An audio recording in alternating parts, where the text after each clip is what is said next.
अस्सलाम वालेकुम जी, मैं हूं लतीफ़ रहमानी और आप देख रहे हैं मेरा यूट्यूब चैनल। अब हम देखेंगे जी इस आज की वीडियो में मोटिवेशन पे बात करेंगे। इसके हवाले से हम चीज़ों को डिफ़ाइन करेंगे, देखेंगे।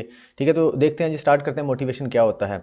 आस्क योरसेल्फ, सबसे पहले हम आपसे क्वेश्चन करते हैं, why do some students want to get an A in every exam and some don't even bother about it. कुछ लोग ए ग्रेड क्यों लेते हैं और कुछ लोग बच्चे जो होते हैं, कुछ बच्चे ए ग्रेड क्यों लेते हैं अपने स्कूल में, या कुछ बच्चे जो होते हैं इसकी परवाह नहीं करते उनका ए ग्रेड आए या ना आए। Why do the sky divers love to dive down from hundreds of feet above the ground. क्यों जो स्काई डाइवर्स होते हैं वो इतनी ऊंचाई से छलांग क्यों लगाते हैं, उनको क्यों शौक होता है। Why do some people run after money. कुछ लोग पैसे के पीछे भागते हैं, कुछ लोग some refuse even the most attractive job offers. लेकिन कुछ लोग ऐसे होते हैं जो बहुत ही अट्रैक्टिव जॉब को भी छोड़ देते हैं। ऐसा क्यों होता है। Why do some people leave their country for earning money. कुछ लोग अपनी कंट्री को छोड़ के चले जाते हैं, लेकिन कुछ लोग अपनी कंट्री में ही खुश होते हैं रह के। ठीक है, अपनी कंट्री में रह के खुश होते हैं। Why people become doctors, engineer, social workers, pilots, army man etcetera. ये लोग क्यों बनते हैं। And to ourselves, why we want to learn know about the particular subject. हम किसी सब्जेक्ट के बारे में क्यों सीखना, समझना या याद करना चाहते हैं, या जानना क्यों चाहते हैं। ठीक है, ये कुछ सवालात हैं। To answer all of these questions, we can be explained to answer to the answer to all these questions can be explained by understanding the concept of motivation। इन तमाम क्वेश्चंस के आंसर आपको मोटिवेशन वाले concept को समझ के मिल जाएंगे। तो देखते हैं व्हाट इज मोटिवेशन। मोटिवेशन क्या है। Motivation is a desire, drive, instinct or need that speeds up our behaviour towards some goal. ये हमारी डिजायर होती है, ड्राइव होती है, इंस्टिंक्ट होती है और नीड होती है, जो कि हमें चलाती है, हमें गाइड करती है टुवर्ड गोल, कोई भी गोल अचीव करने की तरफ। ठीक है, ये डिजायर भी है, ड्राइव भी है, इंस्टिंक्ट भी हो सकती है, नीड भी हो सकती है। Psychologist are interested in observing and evaluating the factors that motivate or direct human behaviour. Psychologist जानना चाहते थे कि कौन सी चीज है जो ह्यूमन बिहेवियर को डायरेक्ट करती है। A motive is a need or want that cause us to act. Motive क्या होता है।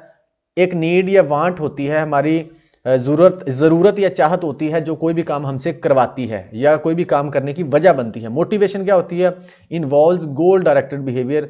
मोटिवेशन वो फोर्स होती है जो गोल डायरेक्टेड बिहेवियर की तरफ हमें हमारा बेसिकली मोटिवेशन वो होती है जो बेसिकली गोल डायरेक्टिव बिहेवियर को ही मोटिवेशन कह रहा है। गोल डायरेक्टिव बिहेवियर वही मोटिवेशन है। An interesting field of study that investigate what motivates us to initiate or take action to pursue a goal. ये हमें बताती है कि किस तरह से एक हम गोल या एक्शन लेते हैं या गोल को परस्यू करने के लिए कोई इनिशिएटिव लेते हैं। उसके बाद early theories focused on instincts. जो अर्ली थ्योरीज थी ना, वो फोकस करती थी इंस्टिंक्ट्स पर। इंस्टिंक्ट्स क्या होती हैं। Inherited automatic species specific behaviour. Instinct पर जो अर्ली थ्योरीज थी या अर्ली जो साइकोलॉजिस्ट थे या इसके एक्सपर्ट्स थे, वो फोकस करते थे इंस्टिंक्ट्स पर और इसी को बोलते थे कि यही सर वजह है। इंस्टिंक्ट्स क्या होती हैं। हमारी जो ऑटोमेटिक बिहेवियर्स होते हैं, जो हमारे पहले से हमारे अंदर मौजूद होते हैं, इनेट होते हैं। ठीक है, यानी कि हमारा आंखें झपकना, हमारा प्लेजर सीख करना, केयर डिमांड करना, इस तरह की चीज़ें जो होती हैं हमारे अंदर ही मौजूद होती हैं। फिर उसके बाद हंगर है, हमारे पास प्यास है। ठीक है, एंड ड्राइव्स फिजियोलॉजिकल। और ड्राइव्स क्या होती है। Physiological compulsions that we need to satisfy such as hunger. वो कहता है ड्राइव्स वो हमारी फिजियोलॉजिकल कंपल्शंस होती हैं जो कि हमें सेटिस्फाई करनी होती हैं। For example hunger. ठीक है, ये इसको हमने सेटिस्फाई करना होता है, किससे, फूड से करना होता है। ये ड्राइव होती हैं। ठीक है, ये हमारी फिजियोलॉजिकल नीड होती हैं जो हमने फुलफिल करनी होती हैं सर्वाइव करने के लिए। अगर ये फुलफिल ना करें तो हम ठीक से सर्वाइव नहीं कर पाते। उसके बाद हमारे पास basically there are two types of motives. दो टाइप्स के मोटिव्स होते हैं, प्राइमरी मोटिव और सेकेंडरी मोटिव्स। अच्छा, प्राइमरी मोटिव को अनलर्नड मोटिव भी कहते हैं, फिजियोलॉजिकल मोटिव भी कहते हैं, बायोलॉजिकल मोटिव्स भी कहते हैं, जबकि सेकेंडरी मोटिव को लर्नड मोटिव और साइकोलॉजिकल मोटिव्स कहते हैं। ठीक है, प्राइमरी मोटिव क्या होते हैं। Concerned with all the biological physiological needs of the body, हमारी बॉडी की जो तमाम फिजियोलॉजिकल या बायोलॉजिकल नीड्स होती हैं ना, उनको प्राइमरी मोटिव्स कहा जाता है। There are also known as unlearned motives because they entirely include the basic drive such as hunger. इनको अनलर्नड मोटिव्स भी कहा जाता है, यानी कि ये वाले जो मोटिव्स होती हैं ना, इनको हमें सीखना नहीं पड़ता, ये ऑटोमेटिकली हमारे अंदर मौजूद होते हैं, पहले से मौजूद होते हैं। For example hunger, thirst, need for sleep, air, excretion etcetera. ठीक है, ये सारी चीजें हमारी ऑटोमेटिकली हम कर रहे होते हैं, इनको सीखना नहीं पड़ता। सेकेंडरी मोटिव्स क्या होते हैं? Also known as the psychosocial motives. इनको साइकोसोशल मोटिव्स भी बोला जाता है because they involve people's appreciation and appraisal. इसमें हमें लोगों की अप्रिसिएशन और अप्रेजल वगैरह चाहिए होती है in order to live successfully in any society, society में सक्सेसफुल लाइफ गुजारने के लिए। Also important in the sense that they are the means of satisfying the primary motives such as work and salary. अच्छा, ये वाले motive जो होते हैं ना, सेकेंडरी मोटिव्स, ये हमारे प्राइमरी मोटिव्स को फुलफिल करने में हमारी हेल्प कर रहे होते हैं। These are a source of mental satisfaction, इससे हमें मेंटल सेटिस्फैक्शन मिलती है। The important and interesting fact about motivation is that organism keep trying to achieve the direct desired goal when goal is achieved. वो कहते हैं इसकी interesting बात यह है कि कोई भी ऑर्गेनिज्म या इंडिविजुअल किसी भी गोल को अचीव करने के लिए कोशिश करता रहता है। जब ये गोल अचीव हो जाता है ना, तो उस वक्त मोटिवेशन खत्म हो जाती है। ठीक है, और जब अचीव नहीं होता तो फिर जो ऑर्गेनिज्म होता है ट्राई करता रहता है उसको अचीव करने के लिए। When one motive is satisfied, जब एक मोटिव सेटिस्फाई हो जाता है, we start to move forward to satisfy the next need and so on. जब एक मोटिव हमारा एक ज़रूरत, एक ख्वाहिश पूरी हो जाती है तो फिर हम अगली ख्वाहिश की तरफ चले जाते हैं। मिसाल के तौर पर जब आपको बहुत भूख लगी होती है तो आप जब खाना खा लेते हैं उसके बाद तो आपको आप खाने को देखते भी नहीं है, आप अगली चीज़ की तरफ चले जाते हो। ठीक है, इसी तरह से वो कहता काम चलता, इसी तरह चीज़ें चलती जाती हैं। अगर जब आपको बहुत प्यास लगी होती है, आप कहते हैं मुझे कुछ नहीं चाहिए, बस पानी मिल जाए। लेकिन जब आप पानी पी लेते हो तो उसके बाद फिर वो पानी की चाहत ही खत्म हो जाती है, पानी को आप देखते भी नहीं, फिर अगली ज़रूरत की तरफ चले पड़ते हो। ठीक है, this is how struggle continues throughout our lifes. ये हमारी तमाम जिंदगी में यही वाली स्ट्रगल इसी तरह चलती रहती है। Primary unlearned physiological biological motives ये वाले हैं हमारे पास। हंगर है, थर्स्ट है, fatigue and sleep, pain, sex, excretion, air, warmth and goal. ये हमारे पास कुछ प्राइमरी मोटिव्स हैं, इनको देखते हैं अब एक एक करके। हंगर है हमारे पास। हंगर क्या है? बेसिकली भूख का लगना। The most urgent and desirable need in all organism including human and animals. ये इसकी हमें अर्जेंट इसको फुलफिल करना होता है, ये एनिमल और इंसानों दोनों के अंदर होती है। Eating is related to the homeostatic mechanism of the body.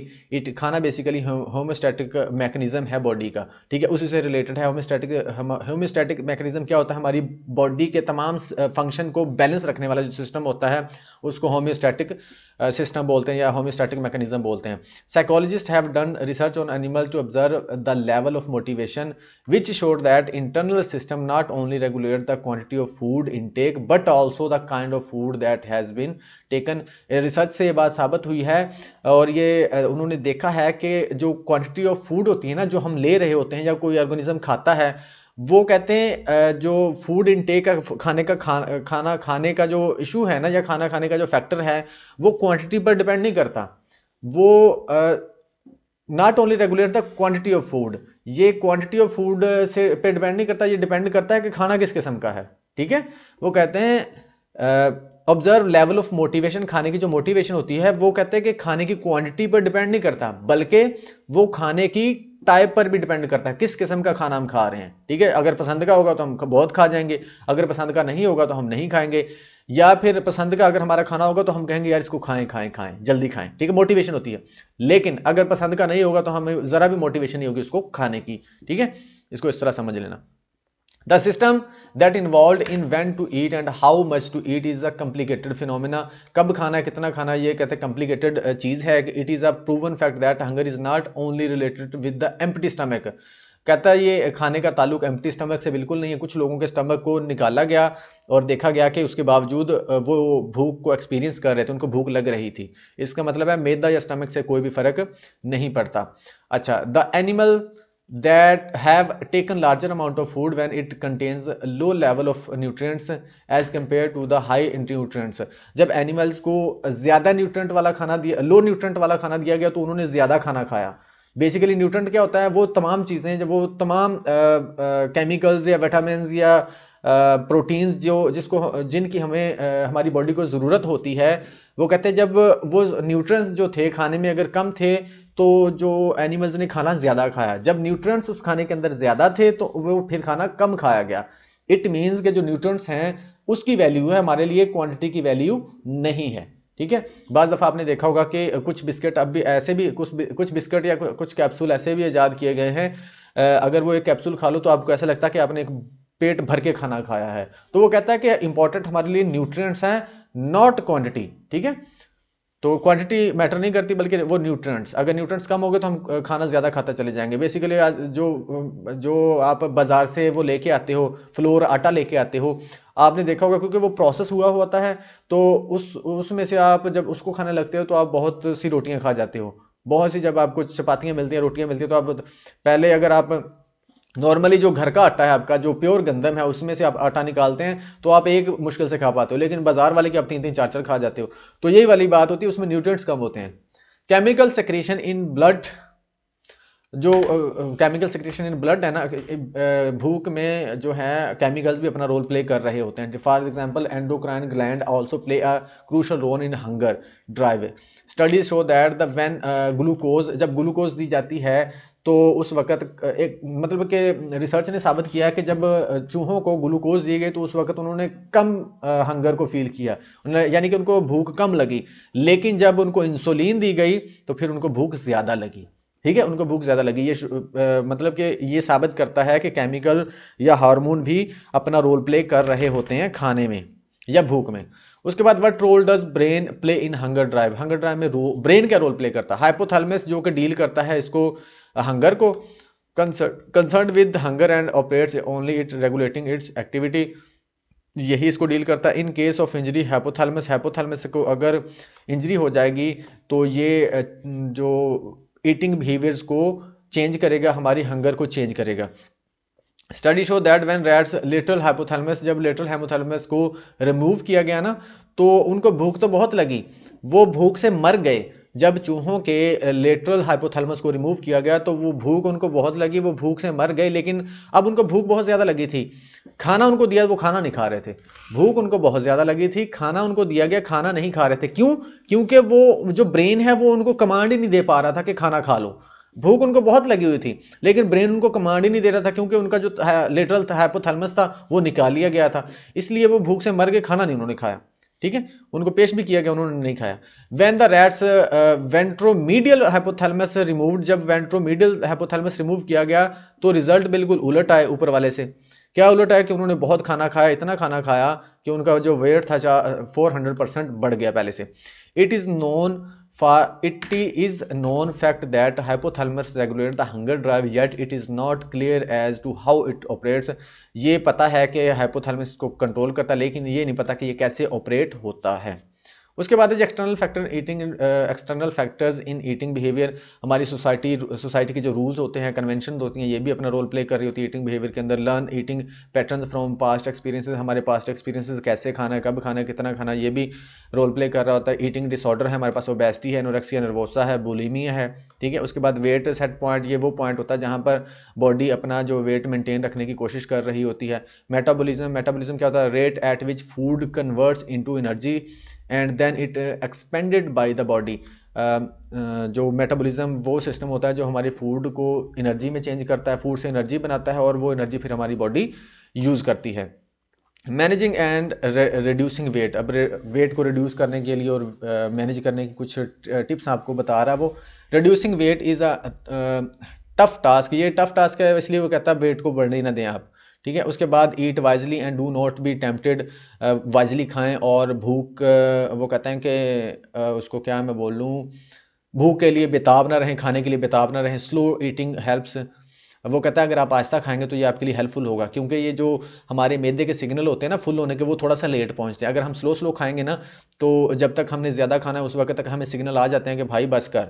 क्योंकि ये एक साइंसी तौर पर आप ये देखेंगे ना, बड़ी इंटरेस्टिंग चीज़ है कि हमारे जो स्टमक से जो हम खाना खा लेते हैं ना तो वो सिग्नल लेट देता है हमें कि यार मैं फुल हो गया हूँ, तो इसलिए हम खाते चले जाते हैं, तो बाज़ दफ़ा हम ओवर खा लेते हैं। तो वो कहता है अगर आप स्लो खाएंगे तो ये आपके लिए हेल्पफुल होगा। Avoid junk food and fast food, do regular exercise, aerobic exercise do help, make realistic goals and pursue them, वो कहता है गोल बनाएं और फिर उनको परसू करें, उसको फॉलो करें स्ट्रिक्टली। अगर आप फेल भी हो जाएं तो डोंट वरी, दोबारा शुरू करें, ठीक है। Reward your self on and on, और मोटापे को कम करने के लिए अगर आप एफर्ट करें तो खुद को रिवॉर्ड दें, खुद को शाबाश दें, ठीक है। उसके बाद है हमारे पास नेक्स्ट, हमारे पास जो ड्राइव है वो है थर्स्ट। नेक्स्ट ड्राइव हमारे पास है थर्स्ट। इसको देखते हैं। We can live without food for several days or even months, but without water we can hardly live for few days. वो कहता है कि भूख में तो हम काफ़ी दिन तक जिंदा रह सकते हैं, फॉर इवन मंथ्स, काफ़ी मंथ्स तक भी जिंदा रह सकते हैं, लेकिन वाटर यानी कि पानी के बगैर हम बहुत कम यानी कि कुछ दिन के लिए ही जिंदा रह सकते हैं। More than 75% of our body weight is due to presence of water. हमारा जो 75% समझ लो पानी है जी हमारी body. The thirst drive is largely internal and includes 3 basic mechanism. ये इंटरनल ड्राइव होती है, ठीक है, और इसमें 3 मैकेनिज्म होते हैं। When salt concentration of our body becomes high, जब साल्ट ज्यादा हो जाता है हमारी बॉडी में, and then it triggers hypothalamus to act resulting thirst drive. जब साल्ट कंसंट्रेशन ज्यादा हो जाती है तो उस वक्त हमें प्यास लगती है। सेकंड, दूसरा क्या है, when fluid volume decreases in the circulatory process, when this drive is stimulated, example after injury, अगर वो कहते हैं कि हमारा जो फ्लूइड वॉल्यूम है वो कम हो जाए, फॉर एग्जांपल जब किसी चोट या एक्सीडेंट की सूरत में ब्लड वेस्ट हो जाता है ना, तो उस वक्त बहुत प्यास लग रही होती है, बहुत ज़्यादा प्यास लग रही होती है। इसलिए जब कोई एक्सीडेंट वगैरह होता है तो सबसे पहले उनको कोशिश की जाती है, जो ज़ख्मी होते हैं, इंजर्ड होते हैं, कि उनको पानी पिलाया जाए। Another important factor is the increase in the body temperature. जब बॉडी का टेम्परेचर बढ़ जाए तो उस वक्त भी प्यास लगती है। The replenishment of water is very rapid. पानी का जो खर्च होता है ना, पानी का जो आप इस तरह से सिंपल अल्फाज में समझ लें, जो हजम होना होता है वो बहुत जल्दी होता है। पानी जो बहुत जल्दी यूज़ हो जाता है हमारी बॉडी के थ्रू, इसलिए that is why we feel thirst after a very short time.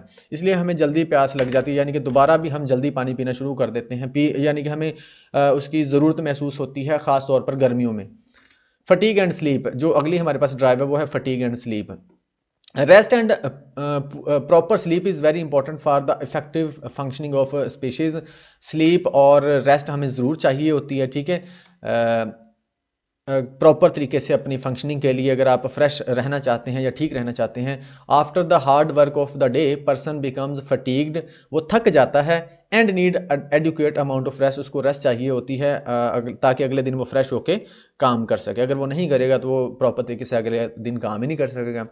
What causes fatigue is yet unknown, but chemical changes in the body, वो कहता है कि इसका एक्चुअल कॉज क्या है ये तो नहीं पता, लेकिन केमिकल चेंज हो रहे होते हैं बॉडी के अंदर, that affects muscles may be the factor causing it, जो उसको कॉज कर रहा है ये हो सकता है फैक्टर, ठीक है।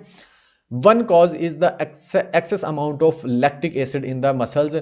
जब वो कहते हैं एक कॉज तो ये मिला है कि जब लैक्टिक एसिड ज़्यादा हो जाता है ना मसल्स में, तो उस वक्त ये फटीग हो रही होती है। Fatigue can be psychological as well as physical. Fatigue psychological भी हो सकती है और फिजिकल भी हो सकती है, ठीक है। Frustration, anxiety, tension, worry, boredom etcetera are factors other than the physical ones causing fatigue in persons. ये सारी चीज़ें फटीग का बायस बन सकती हैं, फ्रस्ट्रेशन, एंग्जाइटी, टेंशन वगैरह, ठीक है। Physical exertion, rest brings freshness and relief, but अगर आप रेस्ट करेंगे, फ्रेश रहेंगे तो ये आपको रिलीफ दे सकती है, but when the person is in stress or anxiety rest will not be helpful. जब बंदा ये अब उसके बारे में बता रहा है कि फटीग जो यानी कि थकावट होना, बंदे का कोई काम करने को दिल ना करना, ठीक है। वो कहता है कि स्ट्रेस, फ्रेशनेस होना या फ्रेश होना या रिलीफ या रेस्ट करना आपको थोड़ा सा हेल्प कर सकता है, बट अगर आप एंग्जाइटी में हो या स्ट्रेस में हो तो ये फिर नहीं हेल्पफुल होगा। अच्छा, partly sleep is also related with the chemical activity in the body. ये केमिकल एक्टिविटी में से भी रिलेटेड है स्लीप, ठीक है। केमिकल एक्टिविटी होती है ना बॉडी के अंदर, खासतौर पर ब्रेन के अंदर, nerve which the brain, nerves and muscles are involve, जिसमें तमाम ये चीज़ें इन्वॉल्व होती हैं, शामिल होती हैं, ठीक है। The pattern of sleep is culturally based, ये कल्चरली होता है, यानी कि वो इलाके जहाँ पर काफ़ी दिन सर्दी रहती, यानी कि वो कहता है कि कल्चर के हिसाब से ये पैटर्न होते हैं। मिसाल के तौर पर आपने देखा होगा या सुना होगा कि जहाँ ज़्यादा देर गर्मी ज़्यादा देर दिन रहता है या ज़्यादा दिन के लिए रात रहती है, तो उस वक्त उनके हिसाब से उनके हिसाब से नींद के पैटर्न होते हैं। जैसे नॉर्वे, ठीक है, अपने हिसाब से वो कहते हैं चेंज होते रहते हैं, जैसा जैसा कल्चर होगा या जैसे वहाँ पर रूटीन होगी ना दिन और रात की, उसी तरह से उनकी स्लीप होगी, ठीक है। तो ये पैटर्न वेरी करता रहता है। उसके बाद है पेन। पेन भी हमारी ड्राइव है जो कि हमें चला रही होती है अपने गोल को अचीव करने के लिए। What makes pain a drive? Pain को ड्राइव कौन बनाता है, ठीक है। अवॉइडिंग इंजरी, अवॉइडिंग इंजरी यानी कि इंजरी से अवॉइड करना। Scar or wound in is what makes it an important drive. वो कहते हैं जो इंजरी है या चोट है इससे अवॉइड करना, या ज़ख़म का निशान या ज़ख़म, ये इसको इम्पॉर्टेंट ड्राइव बनाता है। When pain persist for a longer period of time, जब ये किसी लंबे अरसे के लिए पेन हमें होती है रहती है, then it becomes a drive to get rid of, फिर ये ड्राइव बन जाती है कि हम उससे छुटकारा हासिल करें, उससे आराम हासिल करें। Some people respond quickly to pain, कुछ लोग जल्दी इसको रिस्पॉन्ड करते हैं, more than the normal healthy individual would do, and some are less responsive to pain. कुछ जल्दी रिस्पॉन्स कर देते हैं, कुछ इसको जल्दी रिस्पॉन्स नहीं करते, वो इग्नोर कर देते हैं, ठीक है। Pain is blessing in disguise. वो कहते हैं कि पेन बेसिकली एक ब्लेसिंग है, अपने अंदर एक ब्लेसिंग है पेन, पेन को ब्लेसिंग बोला गया है। सेक्स ड्राइव, उसके बाद अगली ड्राइव है हमारे पास जिसको सेक्स ड्राइव बोला गया है। Very essential drive for the survival and continuation of species, ये सर्वाइवल के लिए और कंटिन्यूएशन के लिए बहुत ज़रूरी है। Societal and religious convention, laws and restrictions make it a more powerful drive for human beings. ये ह्यूमन बींग्स के लिए बहुत इंपॉर्टेंट है। सोसाइटी ने, रिलीजियस कन्वेंशन और लॉज वगैरह ने इसको जो रिस्ट्रिक्शंस होती हैं उन्होंने बहुत पावरफुल ड्राइव बना दिया इसके लिए, इंसानों के लिए। In humans past experiences, emotions, ways, manner of expression play a very important role. Humans के अंदर पास्ट एक्सपीरियंस बहुत इंपॉर्टेंट रोल प्ले करते हैं कि इसको कैसे इजहार करना है, कैसे नहीं करना। In males gland is testes, अच्छा मेल के अंदर जो सेक्स में अपना रोल प्ले कर रहे होते हैं बॉडी के पार्ट्स, वो ग्लैंड्स के ग्लैंड होता है जिसको टेस्टी बोला जाता है। ग्लैंड मेल में ग्लैंड जो टेस्टीज होते हैं, ठीक है। Androgen and other middle man hormones of pituitary are responsible for the expression. Androgen और जो पिट्यूटरी ग्लैंड के जो हार्मोन्स होते हैं वो रिस्पॉन्सिबल होते हैं इसके एक्सप्रेशन के लिए, सेक्स ड्राइव के एक्सप्रेशन के लिए, ठीक है। In females organ is an ovary, यहाँ पर ओवरी रिस्पॉन्सिबल यहाँ पर जो ओवरी है वो इसका मरकज होती है, ठीक है।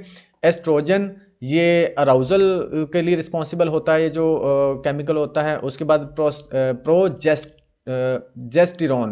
प्रोजेस्टेरोन ये प्रेगनेंसी में अपना रोल प्ले करता है and are important and vital glands for its expression, और जो वाइटल ग्लैंड्स होते हैं ये इसके एक्सप्रेशन के लिए जरूर अपना रोल प्ले करते हैं, इंपॉर्टेंट होते हैं फीमेल के अंदर, ठीक है। Sexual drive is largely dependent on the chemical secretion in the body, ये केमिकल सिक्रेशन पर डिपेंड कर रही होती है, which is a proven fact by using animals as subject, जिसको एनिमल के साथ एक्सपेरिमेंट करके साबित किया जा चुका है।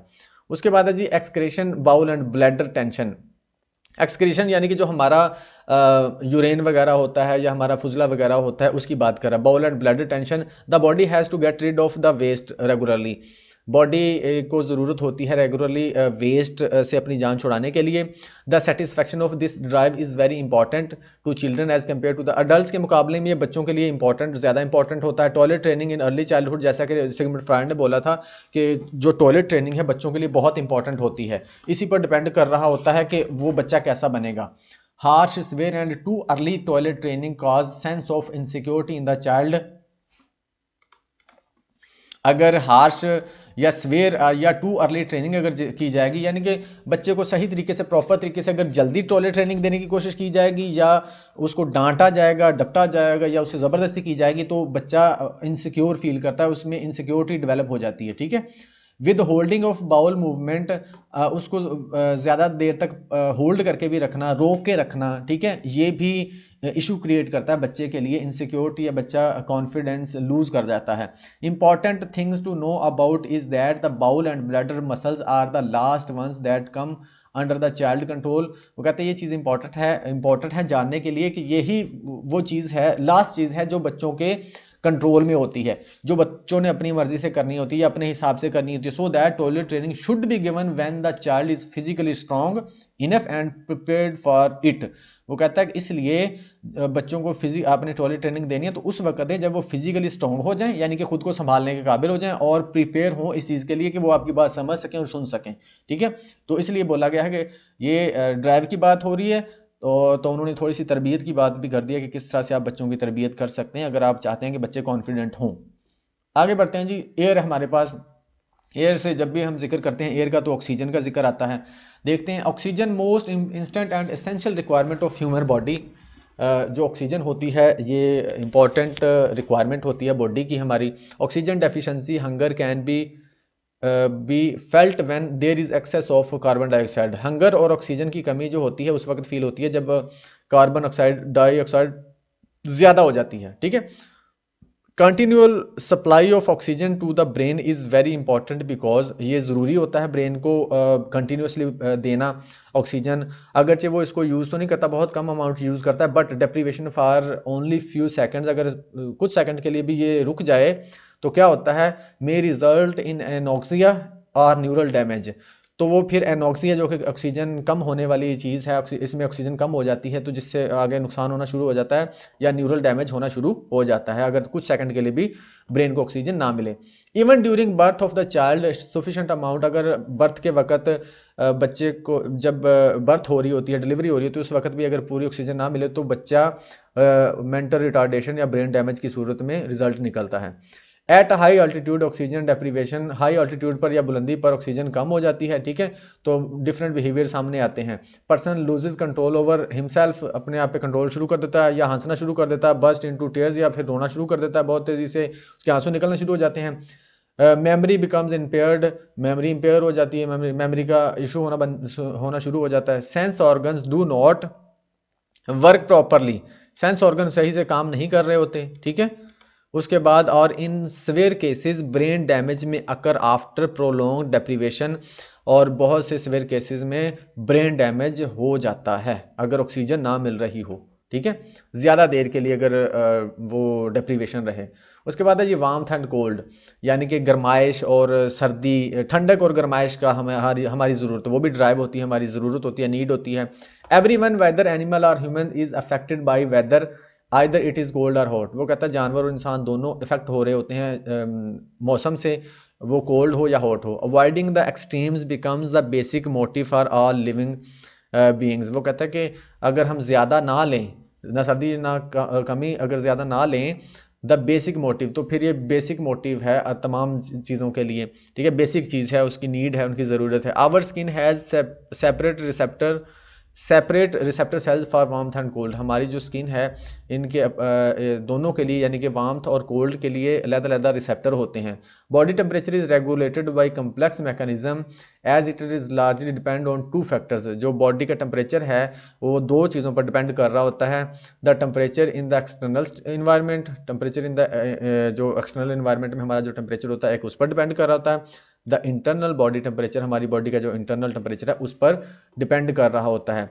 ब्रेन्स ऑर्गन, जैसा कि यानी कि ब्रेन के जो पार्ट्स होते हैं वो कैसे रोल प्ले करते हैं। Hypothalamus as with other basic drives regulates the temperature of the body. एक तो जो हाइपोथैलेमस है वो हंगर को करता है और दूसरा टेम्परेचर को भी कंट्रोल करता है बॉडी को। With respect to the external environment, हमारे एक्सटर्नल इन्वायरमेंट के according below 57 degree of normal temperature, अगर नॉर्मल टेम्परेचर से ये नीचे होगा 57 degree, body becomes stimulated, adrenaline and thyroxine are secreted, ये केमिकल खारिज होना शुरू हो जाते हैं। Blood pressure rises, blood pressure rise हो जाता है। मसल एक्टिविटी इंक्रीज हो जाती है। Blood is transfer to the internal organ, ये इंटरनल ऑर्गन की तरफ ब्लड ट्रांसफर होना शुरू हो जाता है। And tissues of the body rather than on the surface of the skin, organ की तरफ और बॉडी के टिश्यूज की जानब जो ब्लड है वो ट्रांसफर होना शुरू हो जाता है अगर जो टेम्परेचर कम हो जाए, यानी कि सर्दी हो जाए तो। On the contrary, on the other hand, in hot weather, गर्म मौसम में क्या होता है, the reaction of the body is entirely opposite, और गर्म मौसम में सारा इसके ऑपोजिट हो रहा था। Body becomes slow in its activity, body slow हो जाती है। ठीक है, पर्सपिरेशन अपीयर्स, यानी कि पसीना आना शुरू हो जाता है। Blood vessels dilates so that more blood becomes available on the surface of the skin, और ब्लड वेसल क्या हो जाती हैं, डायलेट हो जाती हैं, इसलिए जो ज़्यादा ब्लड मौजूद होता है हमारी स्किन पर कूलिंग के लिए, ताकि कूलिंग हो सके, ज़्यादा से ज़्यादा हमारी बॉडी का जो टेम्परेचर है वो नॉर्मल रखा जा सके। ब्लड सर्कुलेशन इज़ इंक्रीज, जो ब्लड सर्कुलेशन है इंक्रीज हो जाता है, इसलिए बोला जाता है कि गर्मी के अंदर जो सर्कुलेशन ब्लड कहते हैं कि पतला हो जाता है और सर्कुलेशन उसकी बढ़ जाती है गर्मी में। तो ये नॉर्मल रखने की कोशिश करनी चाहिए, ना ज़्यादा सर्दी ना ज़्यादा गर्मी। उसके बाद है servo control for warmth and cold, कि ये वार्मथ एंड कोल्ड के लिए, कोल्ड को कैसे हम मेंटेन कर सकते हैं। To keep the body at constant temperature, body को कांस्टेंट टेम्परेचर पर रखने के लिए many other adjustment also take place such as use of blanket, सर्दी के अंदर आपको ब्लैंकेट यूज़ करने चाहिए, हीटर यूज़ करने चाहिए, हॉट ड्रिंक्स को यूज़ करना चाहिए in cold season, and air conditioner, fans, cold drinks etcetera in summer season, summer season में ये चीज़ें करनी चाहिए सारी। Such use is called servo control, ये वाला जो तमाम यूज़ है इसको सर्वो कंट्रोल बोलते हैं। Also partly controlled by the hypothalamus, hypothalamus भी कंट्रोल करता है, and exhibited by the animals also, और एनिमल्स भी इसको एग्जिबिट कर रहे होते हैं। तो ये था जी हमारे पास मोटिवेशन। आई होप कि आपको समझ आ गई होगी। अगर कोई क्वेश्चन हो तो आप कमेंट बॉक्स में पूछ सकते हैं। हमने आज मोटिवेशन को देखा और कुछ प्राइमरी मोटिव्स को देखा है, ठीक है जी। तो आई होप कि वीडियो अच्छी लगी होगी। अगर वीडियो अच्छी लगी हो तो चैनल को ज़रूर सब्सक्राइब कीजिएगा। Thank you so much.